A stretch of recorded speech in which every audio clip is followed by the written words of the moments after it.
High, আজকে নিয়ে চলে এসেছি হাঁড়ি মাটন। হান্ডি না কিন্তু হাঁড়ি মাটন। মাটন নিয়ে নিয়েছি 800 মতন, কিছুটা টক দই নিয়ে মিশিয়ে নিলাম মাটনটাকে, ভালো করে ম্যারিনেট করে রেখে দিলাম। এবার পেঁয়াজ, রসুন, আদা, লঙ্কা সব কিছু কেটে বেছে ভালো করে ধুয়ে নিয়েছি। আর এবার আদা, রসুন আর লঙ্কাটাকে মিক্সিতে জল ছাড়া পেস্ট করে নিলাম।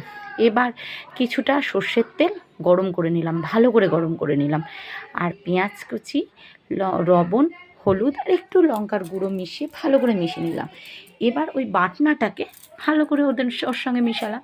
মিশিয়ে গরম করা তেলটাকে হাঁড়িতে দিলাম, হাঁড়িতে দিয়ে ভালো করে হাঁড়িটা মাখিয়ে নিলাম। আর বাকি কিছুটা তেল গরম ওই মশলাটার মধ্যে মিশিয়ে নিলাম। আর কয়েকটা বড় রসুন দিলাম ওই মশলা। ভালো করে ম্যারিনেট করা মাংসটাকে এবার তেলের মধ্যে দিলাম। তেলের মধ্যে দিয়ে ওই মশলাটাকে ওই হাঁড়ির মধ্যে, মাংসের মধ্যে পুরোটাই ঢেলে দিলাম। প্রথমে চামচে দিলাম, তারপরে পুরোটাই ঢেলে দিলাম।